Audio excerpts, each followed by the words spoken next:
Welcome to Commuteless, a show about working from home with less stress and more freedom so you can live life on your terms. I'm back with my co-host, Corey Miller. Hello. I don't know why I kind of paused there, Corey. Did you forget your name? I was just thinking about how I've introduced you multiple times now. Like there's going to be a different co-host at some point.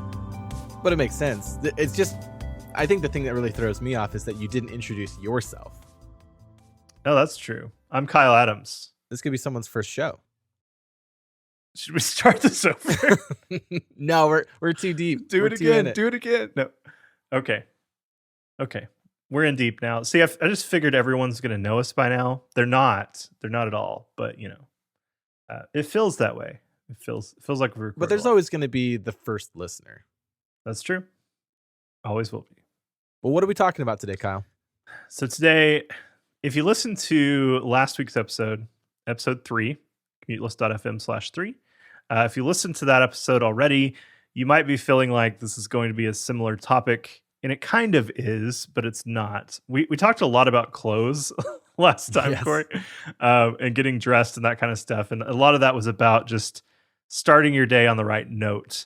And this episode, we're going to talk about that a little bit, but we're also going to go into just your whole day. Like, how do you kind of, I used a reference earlier, Corey, when we were talking about the show of defragmenting. Mm-hmm. So if you are computer nerds like us, at some point you've probably defragmented a computer. To be honest, I haven't done this in a very long time, Corey. Like, yes. Yeah. I've been using it's been a while.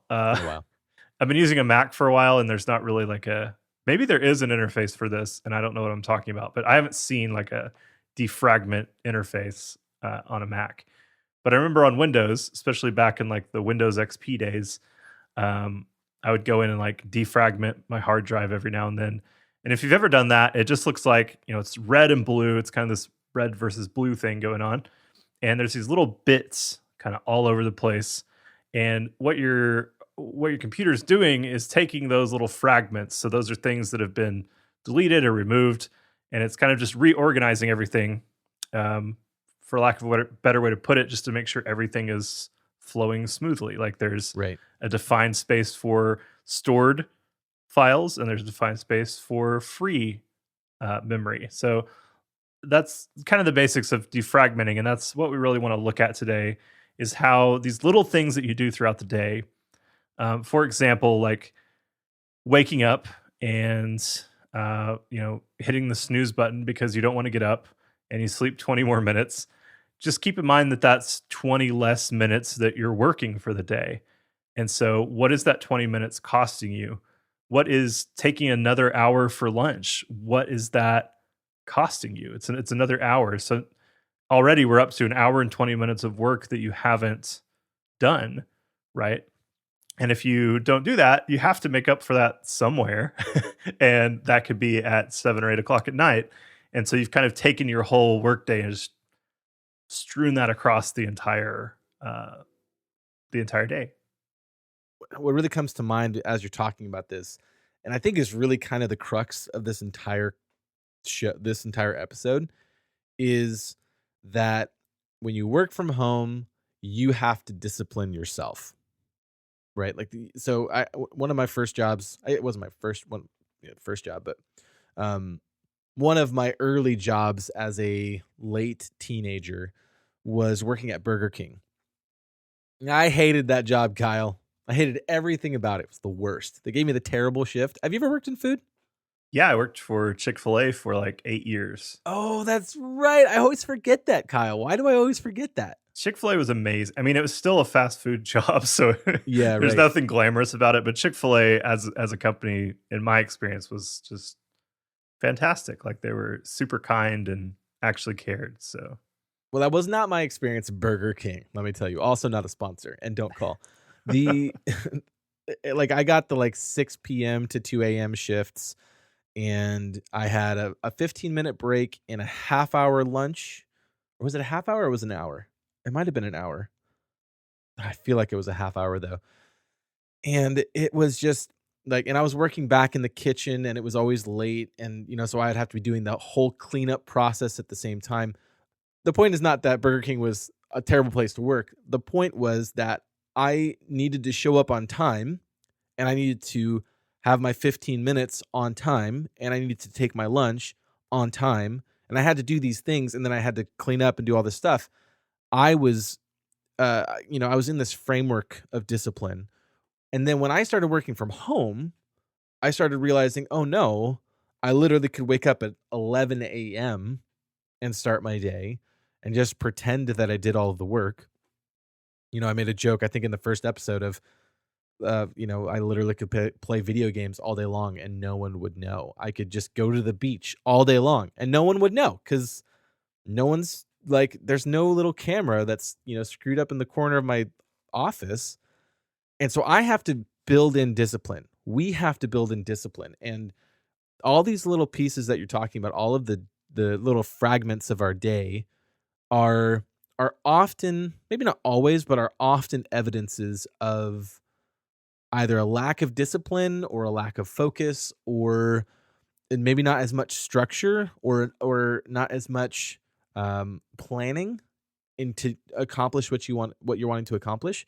And I also acknowledge that different companies work different ways. The company that we work for, in my experience, is a little bit less like micromanagey as I've heard other companies be. We're in kind of this new era of working remotely, and some of the stories that I'm hearing about, time tracking, click tracking. They have you install apps on your computers that literally determine whether or not you're sitting at your computer or not. And if you're like looking at your screen, like there's a lot of creepy stuff out there, like real weird, and we should definitely we should have an episode where we talk about like that kind of micromanagement and how that impacts workers. Um, but if you don't have that and that's you, and in fact, I'm sure we have plenty of people who are going to be listening to this who run their own business, right? And maybe it's just them, they're entrepreneurs, they're doing all of this stuff from home, and you have to discipline yourself, right? And if someone's not going to come in and whack you over the head with a yardstick, then who's to stop you from doing whatever you want? And the answer is you, if you don't have any other accountability. So that's just kind of what, as you're talking about this, and my thought was just like, man, it just sounds like discipline, right? Like, how are we building discipline into our days so that we can do our best work? Yeah, it is a lot about discipline, and it's also something that can go unnoticed for long periods of time. I've said this a lot. I've heard other people say it. It's kind of a common thing when you're working remote, working from home. At some point you say like it feels like work lasts all day. Like Mhm. never done. And part of that is you have to realize that work won't ever be done until you say it's done. So that's an interesting part of working from home. And like you said, that discipline of what is what is a cutoff time? Do you end your day at 5 o'clock? And if you do, you just have to put work away, even if it's something you are excited about, something you want to work on, etc. You just have to put it away at 5 o'clock or whatever your cutoff time is. And I know that's hard sometimes, but in the long run, there's burnout, right? There's, I've worked on this endlessly for 20 days. Mhm. Eventually, you're just going to get sick of it, even if you love it, right? And so you have to have that cutoff time of your day. Um, and, just like, it's so funny, Corey, because you can easily, and I still do this. It's like 6 years later. I should know better by now, but I still do this thing where it's like, oh, if I just take like I don't know, like a 20-minute break real fast, it'll be fine, and then that catches up with me later inevitably. Um, it's a little bit different. It's interesting because I feel like in my case, and maybe some people listening are in the same boat. It's a little different even with my work because I have accountability outside of my employer, so to speak. Like I'm helping customers all day. So if I'm not there, They're not hearing from me. It's taking longer for them to get answers, and of course, that ripples out into, if it was a bad situation where you just didn't show up for a while, obviously, management would hear about that as well and stuff. But Of course. um, there's that accountability as well of like, okay, I have to reply to this person. I have to get back to this person.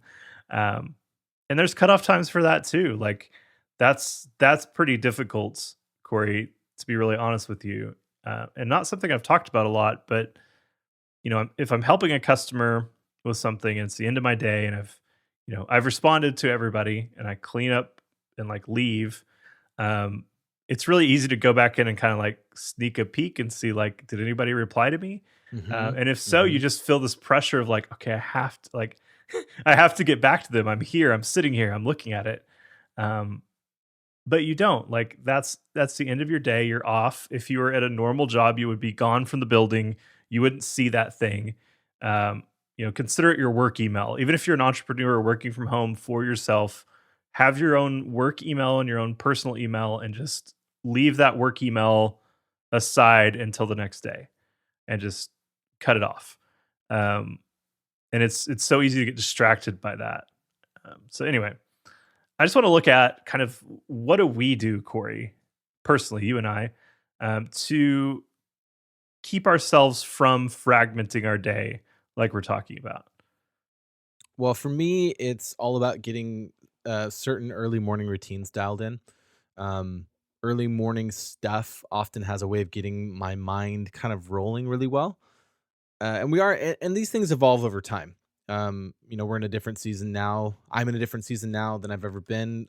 Part of that is because as my children age, the phases that they are in change. And like there was a season of my life where my daughter Melody was getting up at 5 a.m. every single morning. And what am I gonna do? Say go back to bed? No, she's 3 and she's awake. All right, cool. It's time to go downstairs and start the day. And that's just the phase of life, right? So part of my routine is I have a couple of staples. One of them is making coffee, and I have certain processes for making You and I are both kind of weird coffee people. We probably shouldn't do an episode on coffee, but we probably will. Uh, but I have kind of this ritual of like grinding the beans and boiling the water and readying the filter and preparing the thing and drinking it and like all this stuff. Um, and recently, I have a new ritual of doing a couple checks in Animal Crossing on Switch. Like I've been really into that game recently, and so I kind of do my morning chores inside the game in the morning and so that's kind of just like a fun little I'm waking myself up, I'm like getting myself out of bed, and that's almost like a reward for me to get out of bed. And I get breakfast for the girls. I don't often eat breakfast myself, but sometimes I make breakfast for myself. And yeah, so I do stuff like that. I I will say that if I go to bed late and then I don't wake up late, I often feel really terrible because I usually wake up early. Today I was up at a quarter to 4. That was just how my day went. That's just That that's just sounds how it was. terrible. It was fine because I woke up and I was like, "All right, this is my reality." I got out of bed. I kind of just doofed around for a little bit because it takes a little bit longer for me to wake up if I wake up really early. But um, that's just how I kind of rolled. And then I often do what I call work warm-ups. So if I come down and I'm getting into my work context and I get on my computer, if I'm doing any kind of coding, I never start first thing with doing programming, like programming or coding or any of that stuff. I never start with that because that's really mentally focus required work. That's a terrible phrase, but I'm going to use it. So I do things like I catch up on any messaging that I might have missed during the night, either in Slack or in my email or Basecamp. Just kind of give that a once over.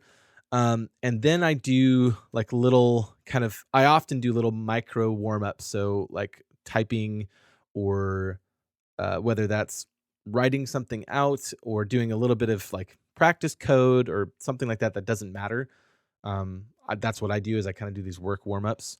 Um, yeah, and I just kind of do that, and then as I go throughout the day, I'm a big believer in breaks, actually. So it's interesting hearing you talk about that because um, working from home is often very mentally taxing for the reasons that you were talking about earlier. Of sometimes we just don't know how to stop working. Like I've done product launches in the past where I've worked 15 hours. Like woke up super early, did Yeah. all the stuff all day long, went to bed late. There's all these problems, getting emails out, all these things, right? And I've worked those days and it sucks. It just like they're not great. So I'm a big fan of breaks. The difference is having those breaks be meaningful. Like having a good break. If it's like I'm gonna take a break to sit back on Twitter or Reddit or Facebook, nothing good is gonna happen with my mind. But if I'm sitting here and I've been working for a couple of hours and I'm just like, man, I cannot focus on this piece of code. I'm going to go upstairs. I'll make myself another pot of coffee, say hi to the girls, and come back downstairs. Like, even something like that might take 10 minutes, might take 15 minutes, depending on how I'm making my coffee. But that's often really helpful to kind of reset a little bit. Going on walks is really helpful. Um, I just think that if you're going to take a break at any level, um, if you do it in a meaningful way, that can be a good aspect of your work, right? Because you're taking care of your mental health and working remotely, you have to really keep on top. We need to have an episode about mental health for sure. Actually, there's a podcast that I listen to, syntax.fm. It's by Scott Talinsky and Wes Boss. They're a couple of developers and they have some courses and things like that. And they recently did a show, I think with Scott's wife. And she's like a psychologist or a therapist. I don't. She's a mental health and dev. So featuring Dr. Courtney Talinsky about depression, anxiety, imposter syndrome, focus, motivation, and burnout. This is episode 236 for Syntax. So so there's just a lot there. So take care of your mental health. You can't just sit down and go like, I'm going to work for 9 hours straight. You've got to give yourself some breaks, as long as the break is meaningful and beneficial to you, and not just like, I'm just going to throw rot at my brain and hope it works. You know what I mean? Like, go get a snack, like eat a carrot, go stand in the sunshine for 3 minutes and just recharge if you need it. And then you can go back into it. Like those sorts of things I think are really, really important. So I often incorporate that into my day to kind of help defragment and get the times where I'm really in the focus and I'm really in the work to have that be quality time. Yeah, and I feel like I should clarify that some of the things I mentioned at the beginning, like taking a 2-hour lunch break or, those things, what I was really getting at, and I appreciate you bringing this to light, Corey, but what I was really getting at there is that you're taking breaks you're getting distracted, you're not taking a break. Right. Yeah, that's a really good distinction. I think that's really important. Because if you get distracted, then you're wasting time. If you're intentionally taking a break, that's a very, very good thing. You have to take breaks. Yeah. So more of what I was implying at the beginning are these times where you just say like, um, you're just kind of bored of work, and so you just start to go do something else, and then you lose that work time. You still need to take breaks, and so it's just a mess. Like, Yeah. if you're intentional about your breaks and you say, okay, sometimes I do this, Corey. My best days are when I do this, and I'll be honest that I don't do it every day, nearly every day, but I should. I don't know if you've heard of I think you have, the Pomodoro method. Yeah. So the Pomodoro method, basically it came around from a tomato timer. I don't Yeah. I don't actually know what a tomato timer is, Corey. Like, I've seen them, it but times tomatoes. what is it? Okay, anyway, 100%. uh, but but anyway, it's just the whole idea is to set a timer. So let's say, for example, 25 minutes.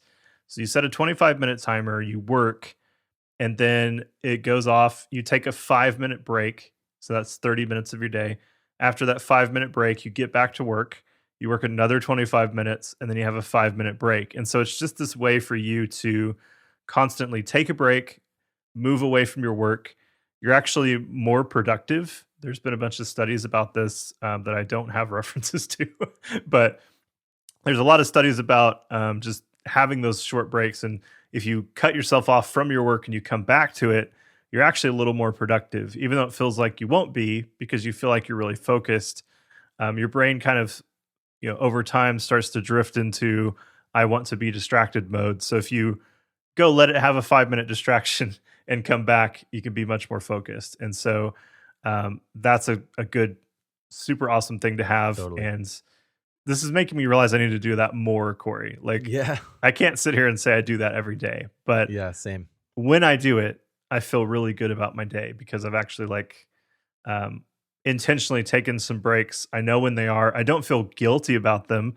That's another thing, is feeling guilty about a break and feeling like, oh, I can't take a break. Like that's me being lazy. It's not. Hmm. So plan it out ahead of time so that you don't feel lazy, so that you know, Yeah. okay, this is my break. Like when you're at work in an office and you have that hour break or whatever for lunch, let's say, just for example, that's like 11 to 12 or something. Every day from 11 to 12, I have my lunch break, and you don't feel lazy during that because that's your lunch break. um, so just have those things that um, like ways of building in breaks. Yeah. Anyway, I just wanted to clarify that because I feel like I made breaks sound terrible at the beginning. Never stop working. Just keep No, working. yeah. In fact, we're working right now on the side. I have 3 laptops here. I think that's so important, and it really is just a matter of intentionality.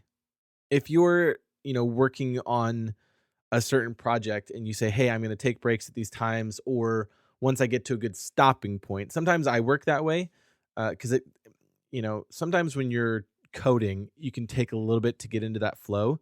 And I've tried the Pomodoro technique. And by the way, I looked it up. Pomodoro is Italian for tomato, and the person who invented it had like a tomato timer, which is just a timer, like an eggshell timer that was shaped like a tomato. And so he was measuring 25-minute sessions, and then those intervals became known as Pomodoros, which was what the technique was named after. So there you go. It's your little trivia for the day. But I've tried to do those, and I've oftentimes been like just getting into that focused mode, and all of a sudden it goes ding, time for a break, and I'm like, but no, I just needed like 15 more minutes of like getting into it. So it's really about finding your own personal cadence, right? So is it a certain amount of time where you go, all right, I'm going to work on this thing for this amount of time, and then I'm going to take a break and kind of do this thing? Or if it's like, once I get to a good stopping point and I know my own cadence and I know when I start to do kind of poor work, then it's time to reset. Sometimes I work a little bit better that way. Sometimes I can go 2 hours and get really good work in. And I'm like, okay, now I need to rest my brain for 45 minutes, take some intentional break time, review what I've done, kind of stand back, walk away from the computer. My goodness, we're staring at screens all day long. Like, gotta walk away from the computer and just reset a little bit. So, kind of figuring out your own cadence, I think, is important to really figure out your own flow to getting to having the work that you do just be good quality. Like that's what we're looking for, right? It's not necessarily that we want people to work themselves into the ground. It's like if you could work 8 hours and get nothing done, or you could work 4 hours and be like unbearably productive, and like have all your week's worth of work done. And so it's like what is the value that you're producing in that time, and can you incorporate these things? And as you go back to the example you used earlier, the analogy of defragmenting, it's more about aligning things intentionally and making sure that everything is flowing together really well, so that you're in control of what you're doing versus outside influences, whether that's laziness or lack of planning. I mean, that all comes out of you anyways, but intentionality is what helps you win as it pertains to just getting in a good flow. Yeah, for sure. So some things that I do every day to keep myself in a place where I'm focused and intentionally taking breaks and that kind of stuff, and like kickstarting my day. I think the I think the worst, at least for me, and I think a lot of other people as well, but the worst part for me is the morning. Like right when I wake Mm, up, that's the easiest time for me to just get super sidetracked and not want to really get started. Like my brain just isn't in the mode to start work. I don't feel like I want to start work. Once I do, I feel pretty good. But getting in that mode's a little difficult. So what I usually do is a little bit after I wake up. I mean, I don't just hop out of bed and suddenly start working, but Yeah. what I do try to do is get into some kind of focused work session in the morning, and that just kind of pulls me into the right frame of mind. Hmm. For me personally, that at least at this point right now in life, I can check my messages on my phone.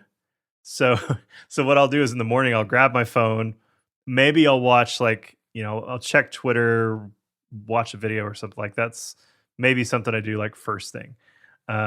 Just to wake up in Yeah, general. right. But then I realize like my brain, if I don't do something different, I'm going to get stuck in this entertainment loop. Yeah. And so what I'll do is just go over to the app for, the support app we have and just go in and reply to some people that I can reply to and just put myself into work mode. Mm. Um, and so then at that point, I'm like, okay, I'm replying to some people. I get to a point where I need to use a computer because I need to link people to stuff and it's just easier. And so then I have to go to my computer and start working. And so that just helps me like get into that frame of mind. Um, Honestly, Corey, like again, we're being very transparent with this show, but I don't even know that pulling out my phone first thing in the morning is a good idea. Sure. But Yeah. that's just what happens. So that's kind of what I do. Um, I also try to think of a reward that I'll get at the end of the day, or on these breaks that we're talking about. So at the end of my work day, when everything's done, what is something that I really want to do personally that isn't something I'm doing for my main, job, but it's something I really want to be doing. What is that thing? Mm. And I try to think of that every morning and actually have some things that I want to do for work on the side, right? And it may not even be work. It may be, you mentioned Animal Crossing. I'm also addicted. Uh, Yeah. so Oh, wait. so for me, it might be like, hey, I want to do this thing in the game. So at the end of the day, like I can go do that when I'm done. And so it's kind of motivation for me to stop and go do whatever that thing is as a reward. And as we mentioned in, I think it was episode one, commuteless.fm/1, we mentioned basically like kind of touched on the idea of you kind of have a commute a little bit. And that commute is just you unwinding and doing Mm. something that you find fun or relaxing right after you're quote unquote done with after you've left work, right? Right. And that's kind of your time to switch context from work to home life. And even if there's a pile of dishes in the sink and a Totally. huge pile Yeah. of laundry and your child has thrown their toys all over the house, which happens all the time, um, it's your time to say like I can ignore that for the next hour or whatever and just enjoy this thing as a reward for finishing out my work day. And that also helps you kind of change your context. I also, at the end of the day, so when I'm done with everything, or even just like when I'm closing down my computer at the end of the night, I make sure my desktop is clear so I don't leave anything up. Like, if I was watching a YouTube video at 8 o'clock at night and I leave, I don't I Mhm. don't leave YouTube up because then I come to my computer and it's like, oh, The YouTube's first thing up. you do. Cool. Yeah, right. Oh, there's new videos. Look at that. Yeah, right. So I try to just clear that off. And really, those are kind of I would say the main things I typically do on a regular basis. And again, there's a lot of things I've tried that work really well that I Mhm. need to do more of, like Pomodoro. And again, Pomodoro can be a lot of Pomodoro timers out there. You don't have to put them on like 25 minutes or whatever. You could even do, like you were saying, Corey, like a few hours or something, like 2 hours. And then if you need something to remind you to do Right. this, which helps at the beginning to kind of train you, set it for a couple of hours and then say, like, okay, here's a 10-minute break. And usually those timers, and there's a ton of, I don't even have a recommendation because there's a ton of apps for them. But Yeah, right. those timers generally, the difference in that and just setting a timer on your phone or something is that they're ongoing. So they'll like, go that 2 hour span. Uh, alert you, and then wait 10 minutes or however long it is, alert you again, you go back into work, and then it automatically starts. So it just keeps that cycle going for you. So those are really handy if you just want to kind of build that discipline, even if it's just the discipline of actually taking a break. That may be a good way to do it, to try it out. Yeah. We'll compile a couple of Pomodoro apps and we'll put them in the show notes at commuteless.fm/4. Maybe that would be kind of a cool thing to try some out and see if we have any recommendations. I think it'd be great because I have I was trying to think of one, Corey, but it's like I've tried out probably, I don't know, 6 to 10 a of lot. them. Yeah. Yeah, right. And there's a new one popping up every single week, it seems. Yeah. It's interesting that you talked about clearing your desktop, because I always notice a really significant difference mentally when I don't do that. Oftentimes when I'm closing out my day, Christiana typically says like, are you done with work for today? Where are you at with work? And I use phrases like I'm wrapping up or I'm shutting down. Not that I'm shutting the computer down, but I'm just shutting down. And I don't know if you do this, Kyle, but I'm a tab fiend in my browser. So And many tabs. sometimes I can close like end my day with 40 plus tabs. Mm-hmm. But when you sit down in the morning and you have 40 plus tabs, there's no way you're going to cycle through all of those things and try to remember what you were doing. Like there have been days where I'm like, I have 10 tabs open asking the same question and there's 10 different websites answering that question. And I was just kind of like getting different ideas, but I don't have that problem anymore. And if I run into that problem, I can always do that search again.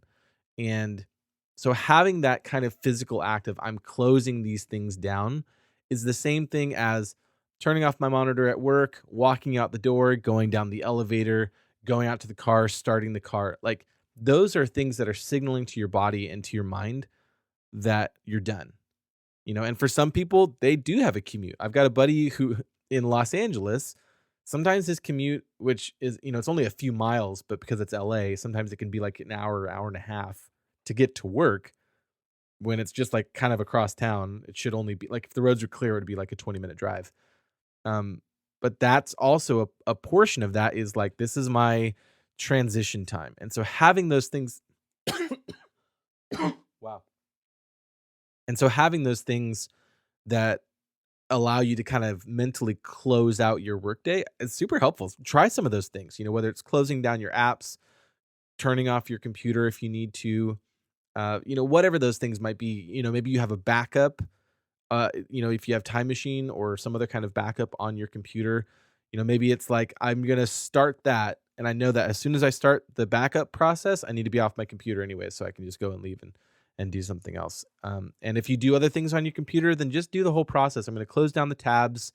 I'm going to leave Slack. I'm going to log out if I need to. When was the last time you logged out of anything, right? But there's that feeling of logging out. It's good. It's good for your mind. It's good for your body.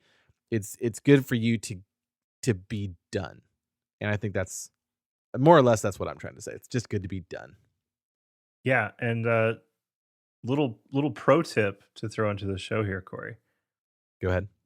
There's been times, I'm curious if you felt the same way. I'm sure you have, but there's been times where I have like, I don't know, 10, 15 tabs still open, and I look at them and I think, oh yeah, but there's this site that like, I got really good info from that site. I want to leave it open so I can go back to it tomorrow or whenever.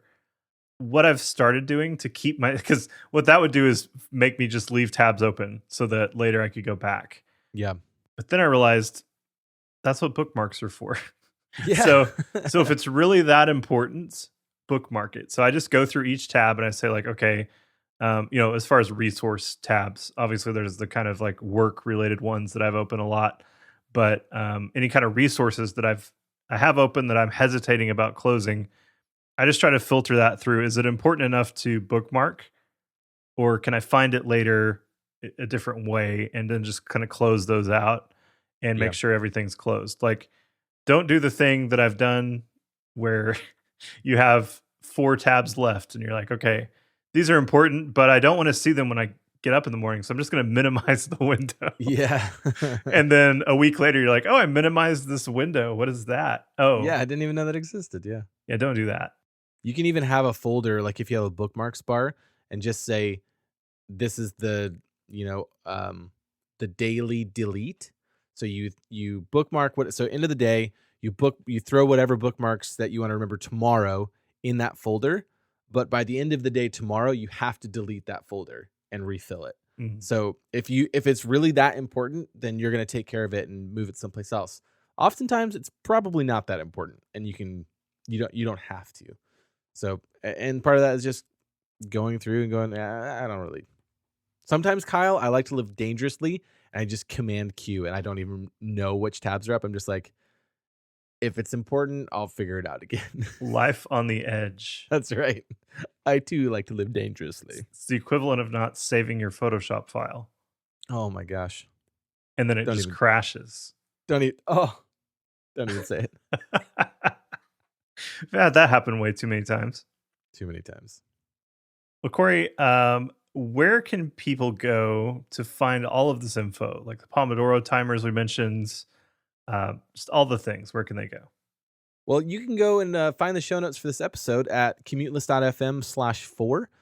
And we'll drop in some links there. We'll find some apps if there's any other tools that we find interesting. I've been writing out timestamps. I don't even know if I told you this yet, Kyle, at the time of this recording. I've been like, as I'm editing the show, I'm like saving timestamps and having like a little, this is where we talked about this thing kind of a thing, Fancy. So fancy. Trying to be helpful. But you can find that commuteless.fm/4, and then you can find the rest of the shows at that same address. And we'd also love to hear from you. If you go to commuteless.fm/contact, you can write into us if you've got any questions, any topics you'd like us to answer or address, and any questions you'd like us to answer, anything like that. Write to us. We'd love to hear from you. And then one final tiny little tidbit. It would really help us out if you would go to commuteless.fm/review. And we're still kind of in the early stages of the show, and we want to get it in front of more people. Not so that we're like, oh, we're the most famous podcast, but we think that we have some value that we can bring to the table, and that there are a lot of people who can benefit from this show. And so if you feel like you have benefited from this show and you would like other people to benefit from that as well, a positive review on Apple Podcasts would really, really help. I'm actually not sure about reviews on other platforms, how all of that works, but if you use another platform and there's a way to review, that would also be really helpful. So commuteless.fm/review, that would just really help out the show. For me personally, you can find me CoreyDHMiller.com, and you can find me on Twitter with any, and you can also find me on Twitter with any questions or comments or whatever at CoreyDHMiller. And Kyle, where can people go to find you online? You can find me at kyleadams.me, or on both Twitter and Instagram at It's Kyle Adams. That's ITS Kyle Adams. Also, just to mention really quick, Corey, we also have a Twitter and Instagram for the show. On Instagram, I'm going to be sharing some of the artwork that I've been working on for the show. If that's something you're interested in, we'll be sharing that stuff there. It might be kind of fun just to follow along and see that.